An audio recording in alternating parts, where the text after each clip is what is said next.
Hi, and welcome to week 3 of food cost accounting. We're actually going to get into food costing this week and control. This is going to be our greatest area to focus on when we are trying to produce profit for a restaurant. So, this is an area that we have the most control over. So, let's learn how to do it.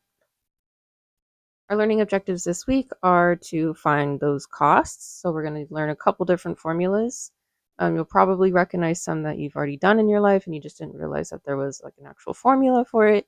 So we will go over cost per unit, the total cost, edible portion costs, and rounding realities when working with money.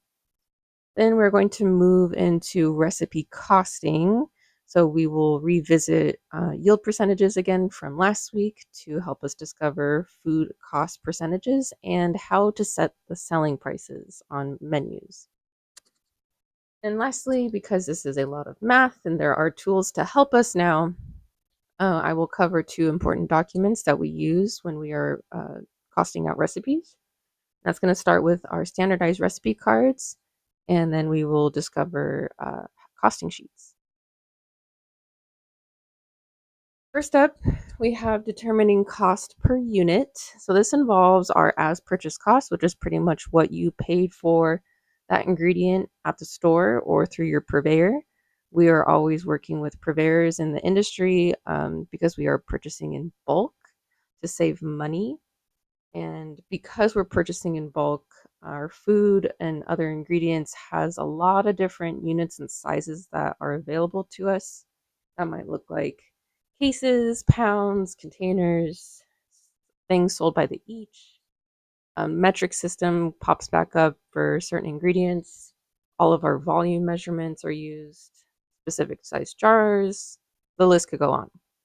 So because we're purchasing in bulk, though, and we're costing out recipes that don't necessarily use that ingredient in that same format of how it's sold, we have to be able to isolate individual units of cost from that original item. So we are taking our cost that we paid for the product and dividing it by how many units came in that product to discover the price per unit. So a little example here is for you have a recipe that calls for 10 ounces of flour, but flour is sold in a 50-pound bag. So we can find out how much 1 ounce of flour costs to discover how much 10 ounces would cost us. So this is that formula. Cost per unit equals our as purchase cost, how much you paid for it at the store, divided by the number of units within that product. And then the total cost of recipes is based on how much of a product is used in a particular recipe, not on the total amount purchased. Because, like I said, if we're buying in bulk, if you're buying a 50-pound bag of flour, but you're only using a pound at a time for a recipe, you want to be able to isolate how much that 1 pound costs so you can accurately cost out that recipe. So once you've determined your price per unit, then you can determine how much that ingredient cost in total. This is going to be most appropriate for ingredients without yield percentages. So remember, those are our dry ingredients, something that we can use 100% of, minus the package that it comes in. But as long as you're not peeling or cutting away something from a product, it has a 100% yield. We'll go over that again later. So the formula here is total costs equal number of units multiplied by the cost per unit. And the key here is that both of these units, whatever it is, grams, cups, ounces, pounds, they need to be the same. If they are not the same, you will have an inaccurate cost. So if you have, like that example on the last slide, 10 ounces of flour, you are multiplying that by the price per ounce of flour. If you have something by pounds in your recipe, you're listing the cost per pound. So just make sure that those two units of measure match. So you've already probably done this and you just didn't really realize that there was a formula for it. You have definitely compared prices between brands or sizes in a store. For example, if you're purchasing rice, you see a 1 pound bag for $1.89, but you also see a 5 pound bag for $4.96. That brand A is already in a singular unit, it's 1 pound, so we can just leave that alone. And to discover the price per pound for brand B, we're taking that full price of the 5 pound bag, price divided by the number of pounds in it, and that brought us to 99 cents with a partial penny, which we're going to talk about what to do with that. But you can easily see that brand B is going to be the better purchase, especially if you plan on using rice consistently. Um, Even though that $1.89 looks more attractive up front, the 99 cents or what we would round up to a dollar obviously saves you money in the long run. How we use it more professionally is to cost out our recipes. So we are going to find the exact cost for the exact amount used. We're going to find the total cost of our recipes, essentially. So, for example, a recipe calls for 4.5 pounds of sugar. Sugar is $21.44 for a 50-pound bag. What is the total cost of sugar in this recipe? So, I can see up front I have matching units. Yay. So I won't have to do any extra work there. But for example, if this was 4.5 ounces, that's a different story. We would have to have matching units, remember, to move on. So I'm going to discover my cost per unit. So I'm discovering how much 1 pound of sugar costs me.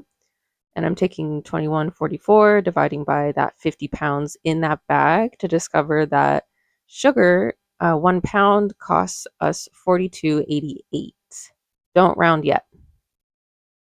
Now take that price per unit, because remember, this is only the price per pound. Multiply that to how many pounds are in the recipe, and that brings us to $1.92.96.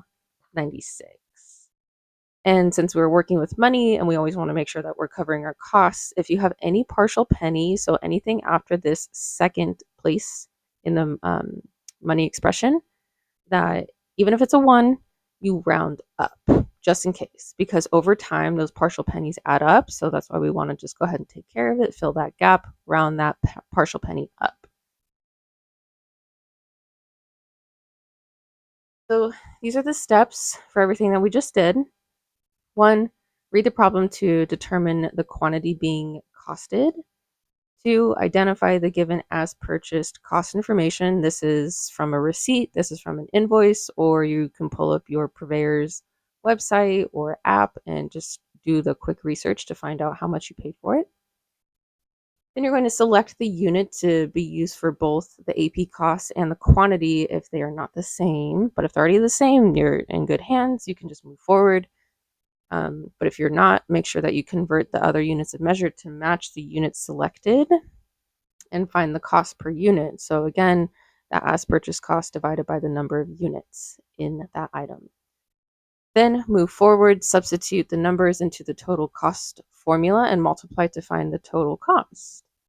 Round any partial pennies up to the next highest cent and double check that your answer actually makes sense.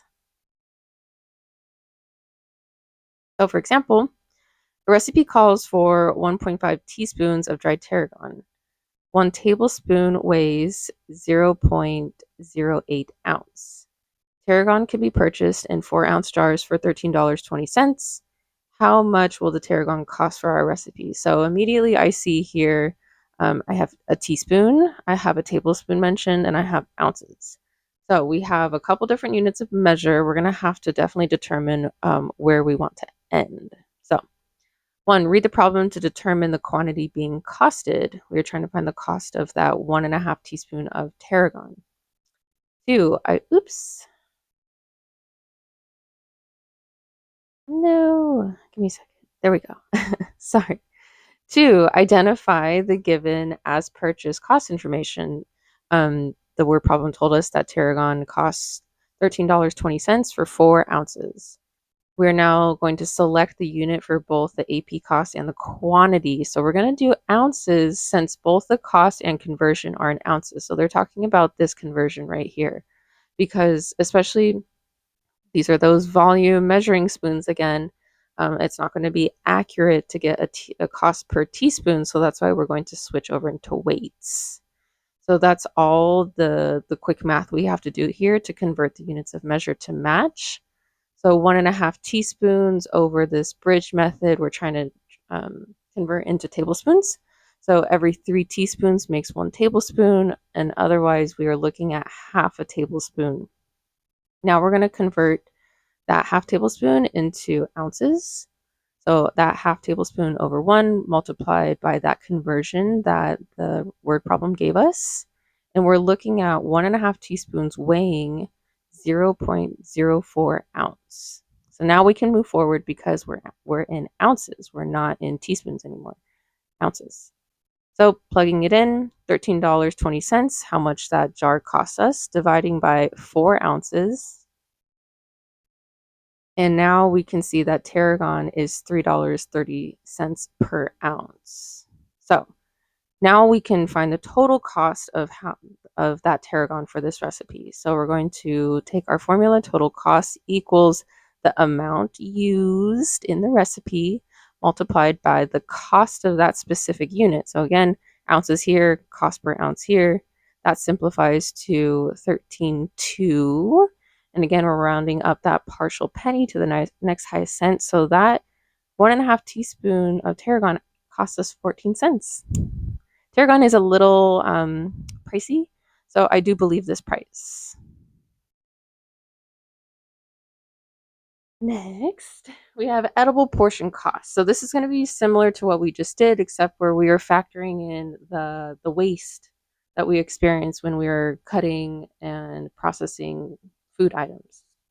So the as purchased cost is it's still the same as what we learned. It's what you paid for the product, but it's more specifically the non-fabricated ingredient. So the unpeeled carrot, the unpeeled everything that you can peel, even eggs, because you don't eat the shells, right? That has a yield percentage on it. So our edible portion cost is going to take that loss into account. And it's going to give us a cost per unit of the fabricated ingredient. This is going to be so necessary to account for because we need to factor in that loss back to the price that we end up charging to the customer so they can help us pay for the entire product, not just quite literally the thing that they're eating.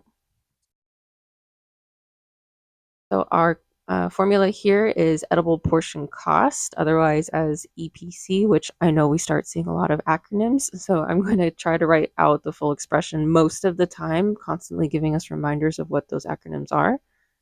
Back to that. Edible portion cost equals our as purchase cost, what we paid for it, divided by the yield percentage of that item. So remember, yield percentages we can find online.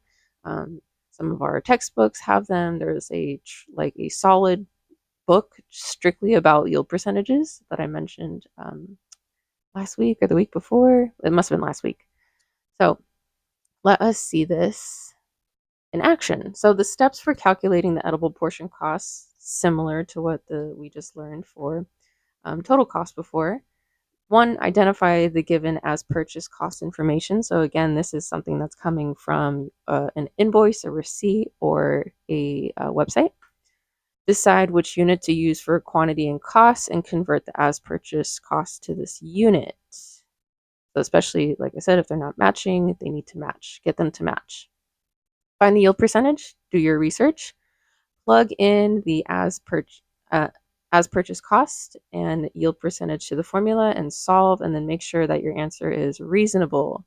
So because we start with our cost here, dividing by that yield percentage, how much of the edible portion we're going to get from our product, this cost is always going to be higher than your as purchase cost. So if you never notice that the edible portion cost is lower than what you actually paid for it, there was something done wrong. For example, Brussels sprouts are sold in 25-pound boxes for $64.49, and Brussels sprouts have a 74% yield. So we are going to take our cost per unit first. We're going to isolate what 1 pound of Brussels sprouts costs. So plugging in our price, $64.49, dividing by 25. Our cost per unit, this is per pound, $2.5796. And again, I'm going to leave this full expression in. Do not round quite yet. Now that we have a price per unit, I can go ahead and plug in my as purchased cost again, dividing by that yield percentage of 74 cents. And that looks like $3.48, 69. So those partial pennies round up to $3.49. So the as purchased cost here, we plug in just the price per pound because we just isolated what a single pound was from this cost. You could do in this specific example, you could have still plugged in that 64.49 here divided by that yield percentage, and it's going to give you instead of a price per pound, it's going to give you that price for that case, that 25 pounds. But if you took that and still divided by 25, you're looking at the same price per pound here. So either way that you did it, it was fine. You will end up with the right answer in the end. So note too, before we leave this slide, we are ending with a more expensive cost for those Brussels sprouts because from that 25 pounds, we're only getting 74% of it, which is like 18 and a half pounds. So, and we are actually paying 64.49 for 18 and a half pounds, not 25, because you're not going to serve whole Brussels sprouts. You want to cut and clean them. So you have less than 25 pounds for the same price, and that's why the price goes up. If this price went lower, you have a problem. So let's loop this back together like we did with that those first two formulas we learned. We're just now going to find the total cost using that edible portion. So this is just essentially the same thing that we did to find the total cost, except we're taking those edible portion numbers into account. So this is going to help us find the total cost of the fabricated ingredient, and this is definitely helpful when we are determining our selling price. So it looks long, there's a lot of words, but don't worry, it's just multiplication and it will make sense when you see this example in the next slide. So total cost using our edible portion cost is equal to our edible portion quantity, how much you have, multiplied by that cost per unit again. So let's see it in our Brussels sprout example. Oh, sorry, our steps real fast. Steps for doing so. Calculate the edible portion cost per unit, what we just did in that last slide. Perform the necessary calculations to ensure that both units of edible portion quantity and edible portion cost match.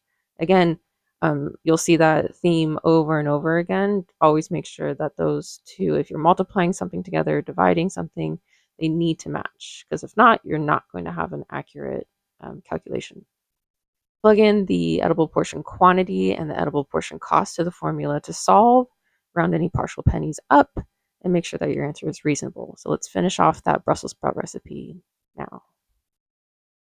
So again, we did that first step of taking that 25-pound box and discovering how much per pound it actually costs us when we are looking at our final fabricated product. So it went up in price to $3.49 per pound. So for an event, we need 60 pounds of cleaned cut Brussels sprouts. How much will the Brussels sprouts cost? Just the Brussels sprouts. So the formulas we're using right here, total cost using our edible portion quantity equals our edible portion quantity multiplied by the edible portion cost. This is just a shortened, condensed version of that. So pretty simple. We have all the information up here. So I'm going to take that edible portion quantity. This is what we need. This is how much I need to serve the guests that are coming. 60 pounds, multiplied that by its price per pound, but its actual edible portion cost, so it's accounting for all that waste. That brings us to $200, $209.40. So I hope this is a really large event. This is crazy. This is so many Brussels sprouts, but um, that goes to show you why eating out and or paying for catered events can get expensive very quickly because they're having to factor in all these other costs that you don't think about when you're grocery shopping at home or when you're just doing smaller events for your friends. Um, when you have a product with a low yield, you're definitely paying more per pound and it's going to add up very quickly. So, ingredients with 100% yield, I already mentioned these. There are many, many products that have 100% yield. These are definitely all of our dry goods, liquids, spices, anything that's already like prefabricated, like if you get pre-portioned steaks or cut broccoli florets, and then anything that's been processed too. So dressings, syrups, the ready-to-eat foods. Definitely most things in a pantry, like non-perishables, you can consider 100%. So here, that as purchase costs and edible portion costs are going to be the same because that yield percent is 100. So there's no loss in here, and don't account for the container. That does not factor in. So our rounding realities, I've already kind of sprinkled this throughout and in our previous lessons, but when rounding, always wait till the very end, especially with costs. You'll want to leave that unit in its full expression. And then when you see those partial pennies at the end, that's when you're going to round up. And like I said, if you don't, then you're just constantly losing those partial pennies, which do add up over time. So rounding up 1 cent or, to whatever number you feel is appropriate is going to be a save in the end. And when we are calculating our total cost, do not round the number of units, include all decimals, if any. So because you're trying to find an exact amount of something and if you're working with decimals, just include them, continue on, don't try to round up or round down with them. You want a true amount to calculate for. So this is our midpoint. This is just a little recap of what we learned. We got thrown a couple of new formulas, but when you finally grasp like what you're solving for, it's something that you've already done, and you just have to find the information to use. But it is pretty straightforward. We also learned which ingredients have 100% yield and how to round when we're working with costs. So now we're going to move on into the actual costing part, which is quite information dense. So don't let it trip you up though, because when we start seeing the forms, it's going to make a lot of sense. And it's really cool because, again, spreadsheets do all of the math for us. So, but we need to understand those formulas, what's happening in the spreadsheet. So we just have a full grasp either way by doing it by hand or on the computer. So in order to cost recipes out, we must have standardized recipe cards. We must know the number of portions and portion sizes that these recipes make. We need to have the market price of the ingredients. Like I said, this is either coming from an invoice, a receipt, or your purveyor's website. We need to know products' yield percentages so we can factor in that waste. And we'll have to know volume to weight conversions. Dun, dun, dun. I told you it was never going to leave us. So hopefully we feel comfortable with that, and it's only going to get easier if you don't. So food cost and control. So food cost is the total cost of food items used in food production. This can be expressed in a lot of different ways as a single item, a recipe, an entire entree, depends on what you're doing. But this does not usually include utensils, the fuel for cooking, water, utilities, labor, supplies. So this is just like one chunk of the pie. It's not the full expression of the money used in a food business. So we'll see what that looks like in a second. Cost control is a process used to regulate these costs and guard against excessive costs. So we do use food cost forms to manage this. And this helps us to ensure, there's a typo right there, an efficient operation, and highlights any errors or discrepancies so we can make those changes so we don't end up having like a leak in the boat. We don't start going under because we're not charging enough. Everyone in who is professionally running a food business needs to track this, because it's the only way that you can actually track your profit, and this will help determine your level of success in the end. So just quickly, there are two different food cost percentages that get thrown around in the industry. So I want to point them out just so you don't get confused with the two. So actual food cost percentage is in the end accounted for when the entire operation is looked at. It's a lengthy process. It involves taking inventory and then comparing your starting inventory to your closing inventory with your sales for the month. And that's going to help you track how much money you actually spent on food. Um, and it dictates the amount of sales that was used to pay for that. If you want to relate it to the dollar, if a recipe has a 40% food cost, then the food cost is 40 cents of each dollar of its sales. So that just puts it into perspective. The industry standard for a food business is between 28% and 35% because this is that chunk of the pie that is being automatically given to purveyors, to keep your business afloat so you have products to use. The lower the better. The lower the better. Always, always, always. Like the less you're spending on food, the more you have money to cover other areas in the restaurant, including profit. So, what we're going to focus on now, though, is the ideal food cost percentage. So, this is our, in a perfect world, we want all of our recipes to be 28% food cost. We're going to see that that's not always possible. We'll also see that sometimes we'll have a really, really, really low food cost because a recipe is so simple or so small.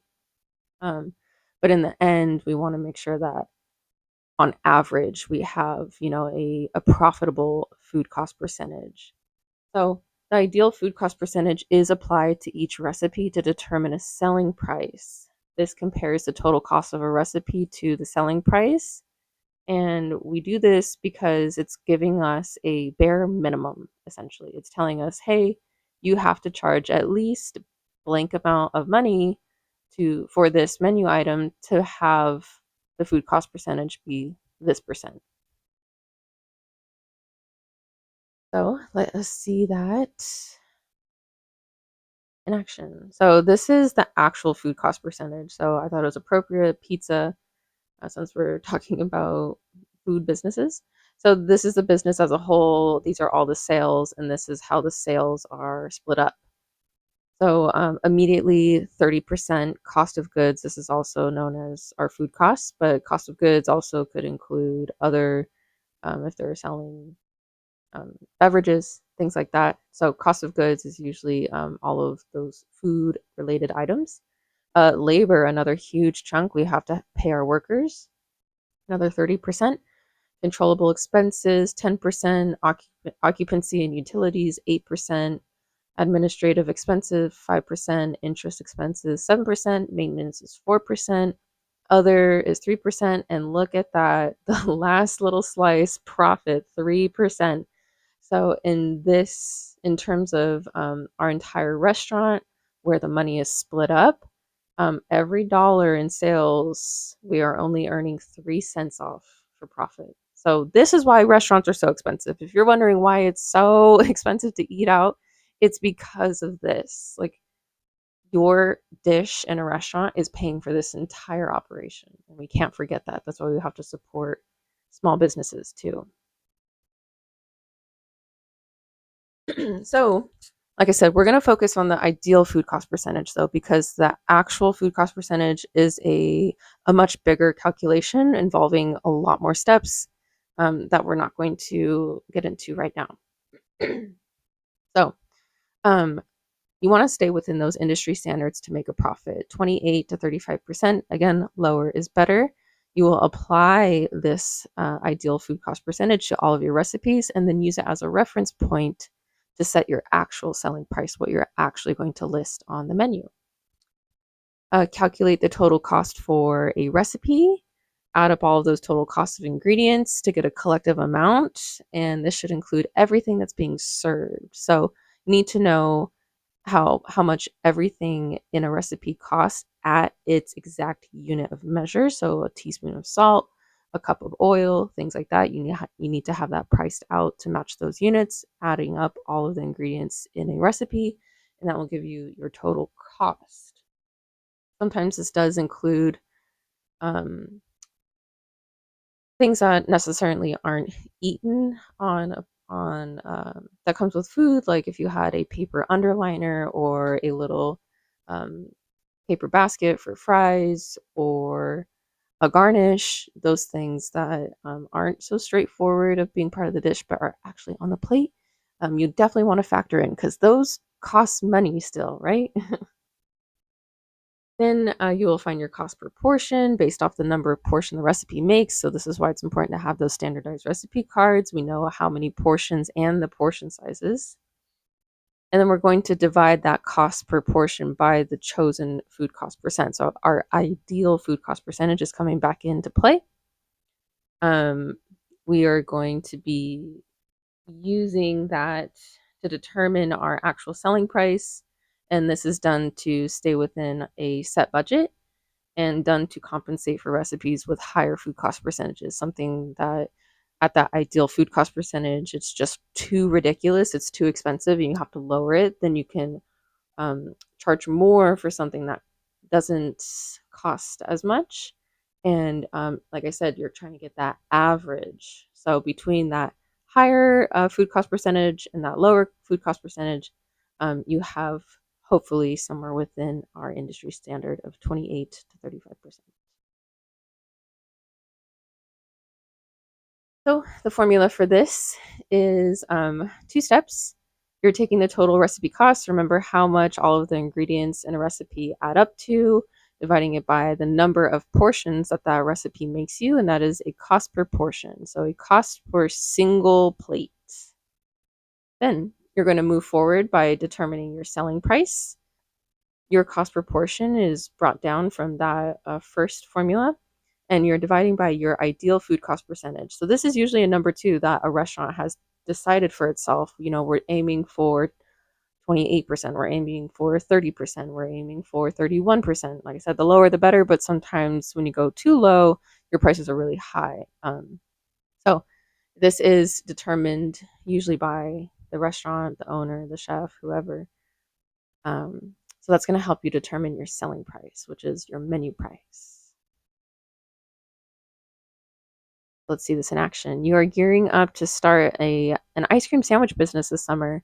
Your famous cookie recipe costs $10.60 in ingredients and yields you 20 cookies. Your slow churned vanilla ice cream recipe makes 2 quart at a time and costs $28.48 in ingredients. Each sandwich is made up of 2 cookies and 4 ounces of ice cream. You want to keep your food costs at 25%, but is this reasonable? So let's see what is reasonable. Let's see what that suggested selling price is from all this information. So quickly, I need to find my price per unit. So 10.60 for the cookies, and that recipe is yielding me 20 cookies. So I did price divided by the number of units, and it cost me about 53 cents to make a single cookie. My ice cream, it costs in ingredients 28.48 to make 2 quarts. Remember, a quart is 32 ounces, so 2 quarts is 64 ounces. Price divided by that number of unit, we are looking at 44.5 cents an ounce for ice cream. But this does not solve the issue here because a cookie is ice cream sandwich, excuse me, is not just a cookie and 1 ounce of ice cream, right? It is 2 cookies and 4 ounces of ice cream. So I'm going to multiply the price per cookie by how many cookies we're using.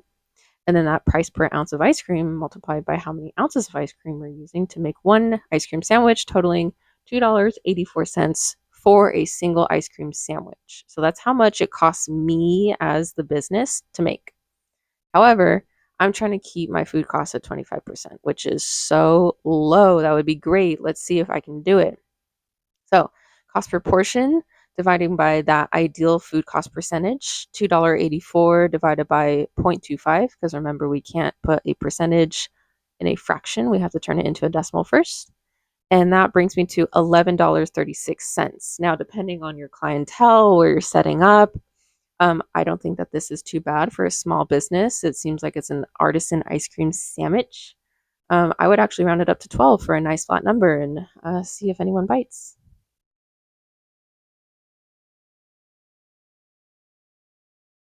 So we're going to wrap it up here. I definitely have a few more slides, but these are our forms that are going to make costing recipes so much easier. So like I said, it first starts with a standardized recipe card. This should be a document that is clear and organized in format. And this is helping us provide consistency in recipe composition and flavor, its portion size, and presentation. Recipe should be comprehensive. It should provide all of the important details, including kitchen times, cooking times, temperatures, equipment, maybe HACCP guidelines, and the goal here is to make recipes replicable. We should not be depending on a single person to execute a recipe correctly. There should not be anyone saying, well, it's better when so and so does it. No, that means that there's something wrong with the recipe, or there's something wrong with your training, or your cooks don't have a skill set that they need. So, which again falls under training. So, your recipe card, though, should be extensive. It shouldn't be a novel, but it should be very informative. The elements of a standardized recipe card include the recipe's name, the recipe yield. So, this also should dictate portion sizes, not for everything, but usually especially when you're costing out entrees, you should have a set portion size for each amount because, like I said, we're trying to go for consistency in product. So, portion size, making sure guests are always getting the same product, the same amount, so there's no surprises. That's going to be really, really important. And that's how we have an accurate cost as well. You might want to include the recipe source, where it came from, if it was researched by yourself or you pulled it from another book, because you might want to go back to that source. You also want to give credit where credit is due. You might want to include the menu category so it helps with organization further. Is it a salad? Is it a dessert? Is it a side item? A conversion factor if used. So if that's if you started at a different yield and then you converted to yield something more or less, you might want to include that conversion factor. Ingredients in order of use, super important. So when you're reading a professional standardized recipe, that first ingredient that you come across should be in step number 1, because that's how we set up mise en place. Like, we would want to have things grouped in their correct order. It helps with ease of execution. So always make sure that your ingredients are listed in use of order. If you're working with professional cookbooks, they're usually already done in this way. But as you're going through the instructions, which is our last element of a recipe card, verify that the ingredients are listed in the same way. So this is what a standardized recipe card could look like. Remember, name, recipe yield, so 40, and then this is where we dictate the portion sizes. So this recipe yields me 40 8-ounce salads and 40 2-ounce dressing portions. I pulled this from our culinary textbook, so I'm giving a APA citation there. And my category on the menu would be salad for this. I started with a different recipe, a smaller recipe, as I can tell by these conversion factors being larger than 1. So we scaled the salad up 21.33 times, and we scaled the dressing up 32 times. So quite a jump there. This is a large recipe. Ingredients are listed in how they are listed in the instructions. This is just a document I created. There's many ways to do this as long as it has all this information. It doesn't have to look like this, but I really like how clean the lines are. I use the tab button on the keyboard to give myself these even spaces. but there's plenty of other ways to do it. You could insert a table for this section, so everything is like in little cells, like it looks like on a spreadsheet. Yeah, so food cost forms. These are now our spreadsheets that we're going to talk about. So you're going to see the description of all of these elements and then a visual. And there's quite a bit of information. But when you guys are actually in the spreadsheets with me in our other instructional video, it's going to make a lot more sense. So food cost forms, first you need a header, kind of like on our standardized recipe card. There's a little introduction to what that recipe is. So you'll also want to include the recipe name. You might want to have a date listed, a day, month, year. This will be important for later analysis in case prices change or you want to track, prior costs. You can watch certain ingredients change in price too, and then you might have to make changes based off of those market prices. You'll also need to include the recipe yield. This is in terms of portions or total yield and a specific serving size. So let's see what that looks like in our spreadsheet. So again, recipe name, the recipe yield. In this specific cost sheet, which I'm going to give to you guys later, this cell here can only hold a numerical value, meaning it can only hold a number. Do not include 40 each or 40 pounds or 40 quarts or whatever the yield is. This should only be a number. And then you're going to specify a portion size down below. So this is technically by the each. We're selling one quesadilla per order, which we just specified further that it is cut into 8 pieces. And I have my date over here in case I want to track price changes. So this number is included in a formula later on. So this is why you can't include a non-numerical value in that cell. So continuing with our spreadsheet, now this is the bulk of the cost sheet. This is where you're going to have your ingredients, everything from that recipe. You'll list the quantity that you're using, and the yield percentage of that ingredient. So those first 2 points are essentially coming straight from your recipe card, your ingredient, how much you're using, and that specific unit of measure. Do research to find your yield percentages when your products produce waste. Your as purchase cost unit price. So again, this must match the unit of measure in the quantity. So make sure that these 2 units are matching. The edible portion cost is that as purchase cost divided by the yield percentage. So that comes into play what we just learned, but the spreadsheet is actually going to do the math for us.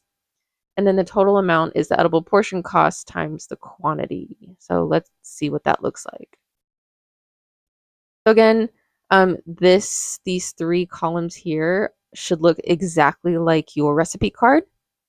The quantity column can only hold numerical values, so that's why there's a separate column for your unit of measure, which the unit of measure here needs to match the unit of measure used to find the unit price. So again, those 2 unit columns need to match. So the way I read it is when I see a pound here, I'm verifying that is an accurate price per pound for beans. Ounce, does this look like a cost for 1 ounce of salt? Cayenne pepper, does this look like it's a cost for 1 ounce of cayenne pepper? So on and so forth. So yield percentage, you will actually have to edit the formula that lives in these cells. So automatically it comes up with 100%, and it's up to you to double click this cell. It will open up the formula, and then you just go in, you delete the 100, and you plug in the correct yield percentage. But I'm going to show you guys that in a different video. Unit price, this is math that you have to do up front. This is coming from your purveyor's websites or the receipts. That is you taking how much you paid for that item and then dividing it by how many units are in it. Unit is depending on whatever is used in your recipe. So again, make sure these match. That is probably, I don't want to say the most important, but if these 2 columns don't match, your costing is going to be severely off. So Cool thing about the spreadsheets, these two columns are done for you. So you're only filling out your ingredients to unit price column, and then the formulas take over from here. So another area I like to look at when I'm grading cost sheets, I come over to this gray column. Anytime I see something, depending on like how many portions you're yielding, I use that to judge the prices that I expect to see in the total amount. This recipe was yielding us 40 portions, so that's a good amount, but it's not a terrible too much to make. It's just quesadillas. If I see anything like over $10, I'm gonna be examining that price. I'm gonna verify that. Our most expensive thing here is okay. We have 80 tortillas, yes, sold by the each, 27 cents per tortilla. I believe that tortillas are actually kind of a little pricey when you think about them as individuals. So, but that's just an area like I tend to look at first is always verify the total amount here. If unless you're making a huge banquet recipe that has like really specialty ingredients, you should never see like thousands of dollars in there. Um, Proteins, dairy are always going to be your most expensive items in this column. So if you see anything that looks unusual, investigate your math, make sure your unit is actually matching the unit of measure. Another area too, this spreadsheet specifically um, only takes decimals as well. So don't put any fractions in here. It will read it as a date, and then you'll see that in the total amount, it's going to be like a crazy long number. And then concluding, this is again where a lot of the formulas take over for us. So I know it looks like a lot of information, but we need to understand each section. So we know what's going on for one, and we can check for any errors that we might have made. So our total ingredient cost is just all of the ingredients added together. That single portion cost is the total amount of the ingredients divided by the number of servings that the recipe yields you. We're going to add something in called the Q factor. Sometimes this is also called the control factor. This is a small percentage applied to each portion. So each plate gets a tiny fraction applied to it to account for any unlisted ingredients or complementary items. This could be like fryer oil, to go boxes, those self serve salsas that you see at some places. And the industry standard here is 1 to 10%. So from there, we're kind of just going down in a row that you'll end up with a total portion cost. So this is your single portion, what one plate costs you, plus that tiny little extra amount you're applying to each plate to help us pay for any unlisted items. Next, what's going to come in is that ideal food cost percentage. And again, this is an amount that's been determined by the business to keep their total food costs at. It's ideal. It's not always achievable though. And remember, the industry standard is to have 28 to 35%, and lower is always better. The less money you're spending on food, the more money you have to go in other places, including profit. Your preliminary selling price is that the total cost of the portion multiplied by the food cost percentage. And this is going to be the minimum amount for the menu price to be set at to be at that food cost percentage. The actual selling price is something that you get to determine. This is your listed menu price, and this is going to vary depending on that preliminary selling price. And we'll talk about setting prices at the very end. And then your actual food cost percentage is that total portion cost divided by the actual selling price. So let's see that because, like I said, a lot of words here, but the spreadsheet does it all for us. So again, total ingredient cost is going to be all of the ingredients added up together. Single portion cost, we're taking the total cost of ingredients, dividing it by 40, which gives us 89 cents. That Q factor is 10% of that. So that's going to pay for any unlisted ingredients. Total portion cost is $1.07. We want to be at a 30% food cost. So I just realized that I have a typo on my last slide. The preliminary selling price is not the total portion cost multiplied by the ideal food cost. It's divided by. So I'm so sorry about that. But let's go back. So $1.07 divided by 0.3 is bringing us to our preliminary selling price of $3.56. In this specific spreadsheet, so all the math here is done for you automatically. The last step you have to take is determining your selling price. So you'll have to double click in this cell and actually set a menu price depending on, um, that selling price and how much you actually want to charge, what you think is reasonable for it. So this is still talking about those quesadillas. So here, there's an error code. That's because I have not set a selling price yet. But when I do set a selling price, I'm taking that preliminary selling price and take in my judgment, saying, can I sell it for that price? Is it reasonable? Would I pay for it as a customer? I think so. That's pretty cheap, $3.56. Let's charge a little bit more for it. This sounds like a small appetizer, but $6 seems fair to me. So I'm setting that price higher than that suggested price, which is going to bring my food cost down lower. So that's good. That's good if you can do that. Do it where you can, because sometimes you can't do it for everything. So those are our spreadsheets, but we're going to learn more about those. And last but not least, um, just some more info on actual selling prices. So this is a judgment call based on that ideal food cost percentage, the amount of money you want to dictate to food in general. It's going to produce that suggested or preliminary selling price saying, hey, you have to charge X amount for this item to be at that ideal food cost. And then you're going to also take into account the menu item itself, how it's sold, what its suggested pairings are, and just that price. Is it reasonable? Most of the time, you're going to round that suggested selling price up.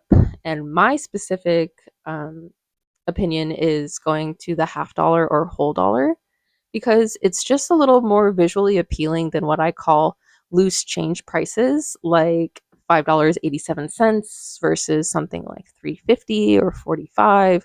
It just looks a whole lot cleaner and more like professional in a way that you're not like asking for pennies.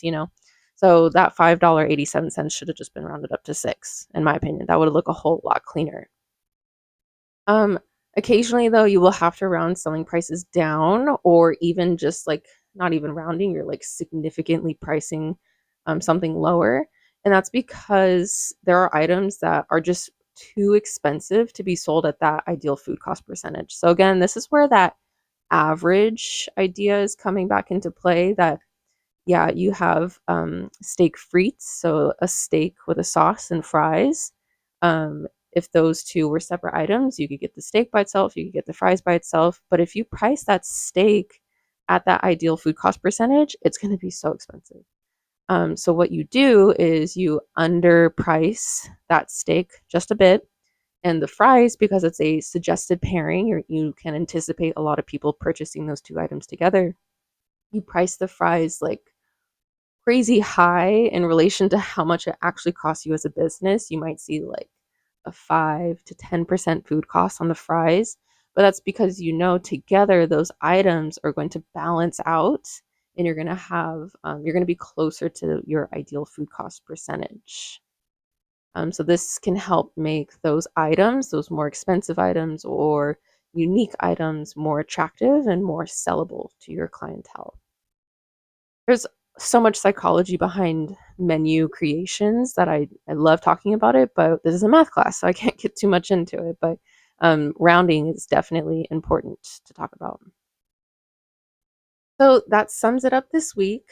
I know we got some new formulas in, but we're going to go over all of those with some examples. And then I'm also going to go over the standard recipe cards, recipe cost sheets, and we're going to look at product catalogs, because that is where we are going to get our prices from. So, yeah, thank you for sticking through this and getting to the end. And I hope you guys have a good beginning of your week, and I'll see you in class.